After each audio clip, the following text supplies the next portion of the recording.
Tarvitaan vuoropuhelua, jolloin syntyy positiivista kitkaa. Tästä saadaan tarttumapintaa verotukseen. Suomalaiset veronmaksajat ovat koko jutun A ja O, twiittasi Markku Heikura. Verohallinnon täytyy olla iskussa ja sen koneiston sellaisessa muodossa, että se vastaa nykymaailman menoa, sillä verotettava liiketoiminta on paljolti sekä globaalia että digitaalista.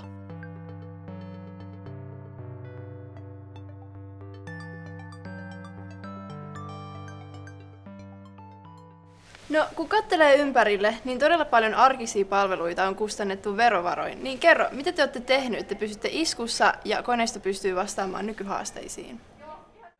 Meidän toiminta on niin pääsääntöisesti IT-toimintaa, eli meillä on tämmöinen niin Kentax, tämä verotuksen perusratkaisu, jolla hoidetaan tämä verotus.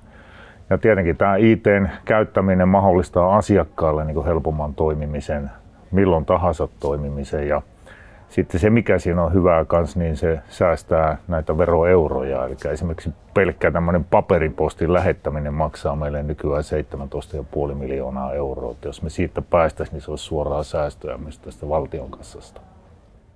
Kerrotko vielä hieman tarkemmin, että miten te olette ottanut erilaiset asiakkaat huomioon tässä, esimerkiksi opiskelijat tässä muutoksessa, mitä on tapahtunut? Me pyritään tähän ymmärtämään sitä asiakastarvetta. Kerätään aika paljon tietoa, analysoidaan sitä ja sen perusteella sitten tehdään palveluihin muutoksia, ohjauksen muutoksia. Eli tämä lähtökohta on hyvin pitkälti tietopohjainen sitten. Ja toki sitten vielä nämä kanavat, jos me mietitään, että miten lähestytään eri asiakkaita, niin ehkäpä jollekin isoille yrityksille ne on kirjeet. Nuorille opiskelijoille se on nämä erilaiset sosiaalisen median kanavat. Esimerkiksi Jodel on nyt viimeisimpänä käyttöön otettu siellä. Mä nappaan tuohon asiakasymmärrykseen ja siitä edelleen pandemia-aikaan. Koronahan on ainakin meidän opiskelijoiden elämässä vaikuttanut tosi paljon. Niin miten se on näkynyt teidän työssä? No, korona on tietenkin vaikuttanut monella tavalla meille. Että yksi semmoinen merkittävä, kun korona alkoi ja maa meni sulkutilaan, niin oli tämmöinen maksujärjestelyihin liittyviä ratkaisuja, että miten helpotetaan yrityksiä esimerkiksi alvimaksuissa. Ja siihen sitten löydettiin lainsäädännössä keinoja ja sitten meidän sääntöjen tulkinnassa, että autettiin yrityksiä näissä maksujärjestelyissä. Sitten tietenkin taas omalta henkilökunnan puolelta niin hyvin nopeastihan siirryttiin etätöihin.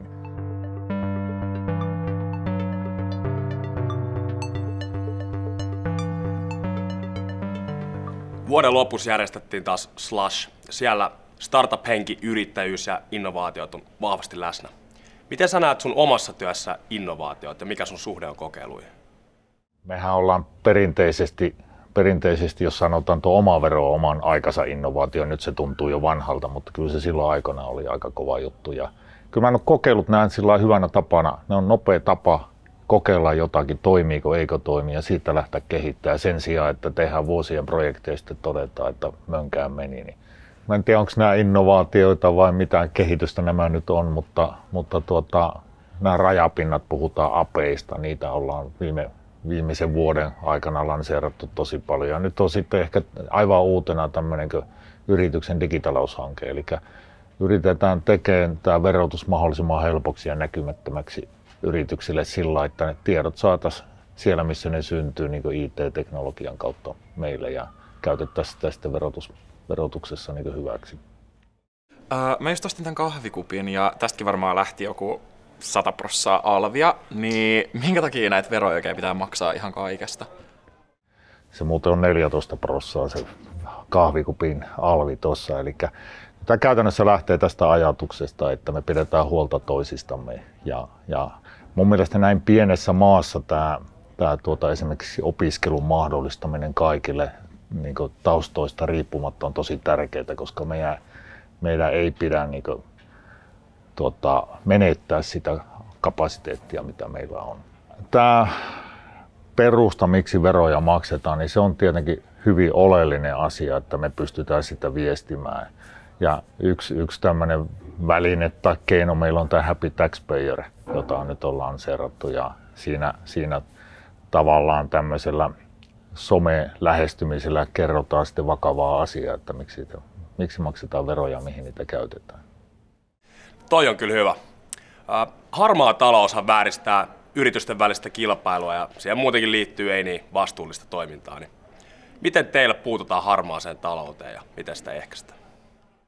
Tässä täytyy muistaa niin kuin kaksi puolta, että on sellaisia yrityksiä, jotka ei osaa toimia oikein. Niitä me yritetään niin kuin auttaa ennakoivasti, mutta sitten on niitä, jotka tietoisesti pyrkii välttelemään veroja. Ja siellä kyllä nykyään on niin kuin pääkeinona datan käyttö ja analyysi, että sitä kerätään tosi monista paikoista ja sieltä vedetään yhteenvetoja tämmöisiä riskilähtöisiä lähestymiskulmia, että me osataan kohdentaa meidän toimet oikein. Ja viime vuosina tämmöinen kansainvälinen tietojenvaihto on tässä lisääntynyt merkittävästi ja Suomi esimerkiksi sopi Viron kanssa ensimmäisenä tämmöisen reaaliaikaisen tietojenvaihtosopimuksen tässä. Tämä niin IT-teknologia auttaa tässä todella paljon tulevaisuudessa ja tänäkin päivänä.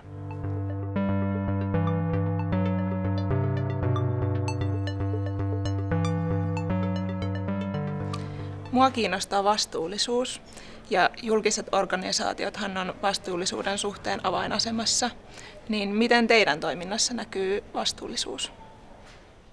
Eli tämmöinen reilu pelikenttä, se on yksi asia. Sitten siellä on tietenkin taloudellisuus, eli meidän julkisena hallintona pitää toimia taloudellisesti tehokkaasti. Sitten siellä on ympäristövastuu. Okei, verohallinnolla se on ehkä vähän pienempi osuus, mutta me ollaan vuosia puhuttu tämmöistä kuin green office, että miten me pystytään vähentämään tätä hiilijalanjälkeä ja paperin käyttöä ja tämmöistä.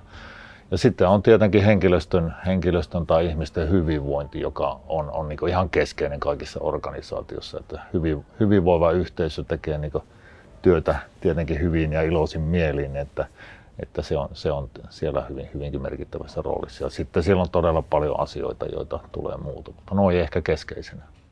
No, mun on kyllä sanottava, että noi verot ei just nyt ihan hirveän paljon kiinnosta. Että mua kiinnostaa enemmän musiikki, teatteri ja tanssi, niin mitenkäs se Epic Tax Party, onko se sun suosikkibiisi? Joo, kyllä mä oon sitä Epic Tax Partyä kuunnellut ja on se ihan hauska. Toki kuuntelen muutakin musiikkia. Tämän tavallaan somehassuttelun vakavampi puolihan on se, että nimenomaan niin kuin sä totesit, että sua ei paljon kiinnosta verot tällä hetkellä, niin tuoda tietoisuuteen siitä, että miksi veroja maksetaan, mihin niitä käytetään. Eli juuri nämä musiikkiasiat ynnä muut, niin aika monesti niissä on mukana yhteiskunnan rahoitusta, eli verorahoja.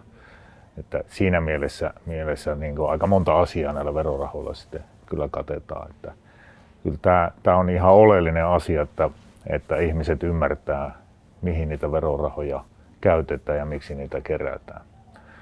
Ja jos me katsotaan tätä Oodia, missä me nyt ollaan, niin aika paljon tästäkin taitaa olla kokonaan rahoitettu verorahoilla. Ja musta eiköhän me lähdetä katsoa, että mitä kaikkea täällä on näiden kirjojen lisäksi tarjolla.